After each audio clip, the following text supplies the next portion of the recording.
बिस्मिल्लाहिर्रहमानिर्रहीम। अस्सलाम वालेकुम। कैपिटल वन टीवी से मैं हूं आलिया कैसर और बात करेंगे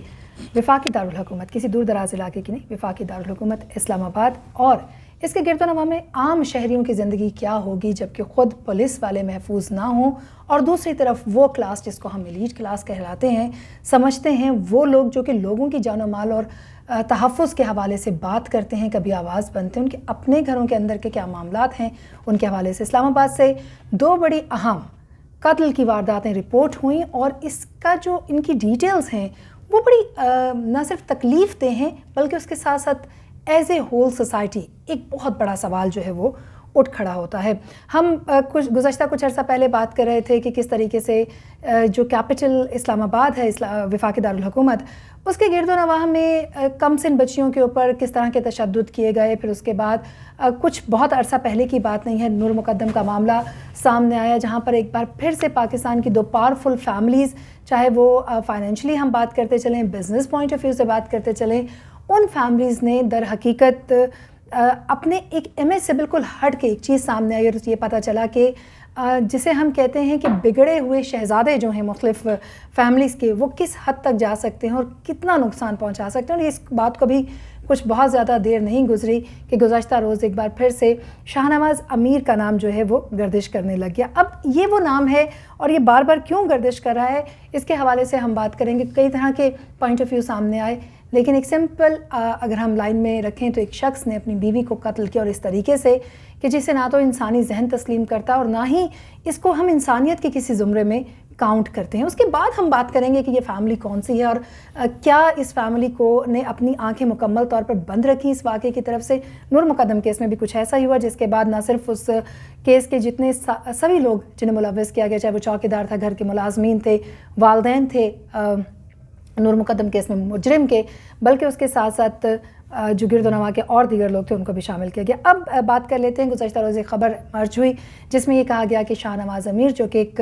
ख़ासे मारूफ सहाफ़ी के बेटे भी हैं, उन्होंने अपनी बीवी को चक शहजाद के करीब, जो कि इस्लामाबाद के करीबी एरिया है, वहाँ अब वाक़ई अपने फार्म हाउस पर कत्ल कर दिया है। और ये कत्ल किया गया भारी लोहे के जो डंबल्स होते हैं एक्सरसाइज वाले, वो सर पर मार मार के। और सिर्फ इतना ही नहीं, अगर हम पोस्टमार्टम रिपोर्ट के हवाले से बात करते चलें, क्योंकि पोस्टमार्टम कैरी किया गया तो मालूम हुआ कि जो खातून हैं उनके जिस्म पर मुख्तलिफ़ किस्म के चोटों के निशान देखे गए, जिसका मतलब ये है कि उनको कत्ल से पहले तशद्दुद का निशाना भी बनाया गया। अब बात कर लेते हैं, जो अदालत है उन्होंने बीवी के कत्ल के जो मुलजिम हैं शाहनवाज़ अमीर, उनको 2 रोज़ा जिस्मानी रिमांड पर जो है वो पुलिस के हवाले कर दिया। वैसे तो पुलिस ने 10 रोज़ा जिस्मानी रिमांड की जो है वो रिक्वेस्ट की थी, जिसे अदालत ने नहीं कबूल किया। डिस्ट्रिक्ट एंड सेशन अदालत इस्लामाबाद में जो मुलजिम है उनको पेश किया गया और वहाँ से उनके 2 रोज़ा जिस्मानी रिमांड, जो अब तक की अपडेट है, वो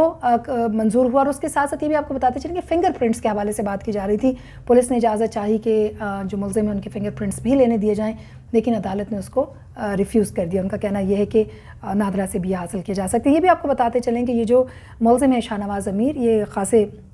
सीनियर जर्नलिस्ट हैं, सहाफ़ी हैं, अयाज़ अमीर, उनके साहबजादे भी हैं। और जो इनकी बहू हैं जिनका नाम सारा बताया गया है, वो कैनेडियन नेशनल हैं और वो किसी दूसरे बैरूनी मुल्क में मुलाजमत भी अख्तियार किए हुए थी। ये शाहनवाज़ अमीर की तीसरी बीवी हैं। इससे कबल 2 बीवियों के बारे में ये कहा जा रहा है कि वो भी शादी के कुछ अरसे के बाद ही लड़ाई झगड़ा करके और चपकलिश की वजह से अलग हो गई। लेकिन ये खातून, इनकी शादी को शाहनवाज़ अमीर से 3 माह का अरसा सिर्फ हुआ था और इस 3 माह के अरसे में ये कैनेडियन नेशनल जो कि बैरून मुल्क बहुत अच्छी ज़िंदगी गुजार सकती थी और एक बेहतरीन हम सफ़र जो है वो इनको मिल सकता था, वो अगेन एक एलीट क्लास के बिगड़े हुए शहज़ादे की बदनीयती कह सकते हैं या फिर उनकी कमज़रफ़ी का निशाना बनी। ये भी आपको बताते चलें कि जो सहाफ़ी हैं अयाज़ अमीर, उनसे काफ़ी किस्म के सवालात भी किए गए कि क्या आपके बेटे नशे में थे, तो उन्होंने कहा कि मैं, चूँकि लीगल मैटर्स हैं तो मैं किसी पर बात नहीं करूँगा, लेकिन ये ज़रूर कहूँगा कि इस तरह का दिन किसी को भी देखना ना मिले। और जब हम दिन के हवाले से बात करें तो ज़ाहिर है कि कैपिटल में इस तरह का दिन चढ़ा कि जिसमें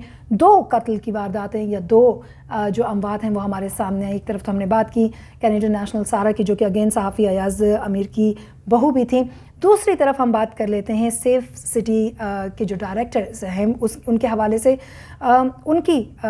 फंदा लगी लाश जो है वो इस्लामाबाद से बरामद हुई है और ये एक मुअम्मा बन गया। हम पुलिस की तरफ देखते हैं कि जी हम खुद محفوظ ہیں کیونکہ اسلام آباد میں سب امن و امان ہے، لیکن اس قسم کی خبریں بڑے واضح انداز میں بتاتی ہیں کہ امن و امان کی صورتحال کس جگہ پر پہنچ چکی ہے۔ اور ابھی بھی اگر نور مقدم کیس سے بھی ہم نہیں سیکھیں گے، ہم مختلف اہم عہدوں پر فائز سرکاری ملازمین کی خودکشیاں ہیں یا مبینہ طور پر قتل ہیں، ان کے واقعات سے بھی نہیں سیکھیں گے تو پھر ہم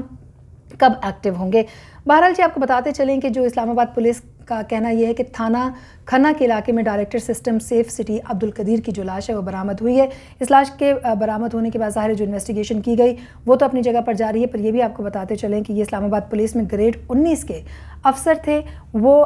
NTC کے بھی ملازم تھے لیکن ڈیپوٹیشن پر وہ اس وقت یہاں کام کر رہے تھے۔ بہرحال ان کی لاش برآمد ہونے کے بعد اب اس بات پر انویسٹیگیشن کی جا رہی ہے کہ یہ قتل کا معاملہ ہے یا پھر واقعی انہوں نے خودکشی کی ہے، اور اگر ایسا ہوا ہے تو اس کے پیچھے کے کیا محرکات ہو سکتے ہیں۔ ان کے حوالے سے بھی جو مختلف جو اہم سینئر عہدیداران ہیں، خاص طور پر اگر ہم بات کرتے چلیں آج ہی اسلام آباد، انہوں نے واقعے کا نوٹس لیا، انہوں نے DIG کو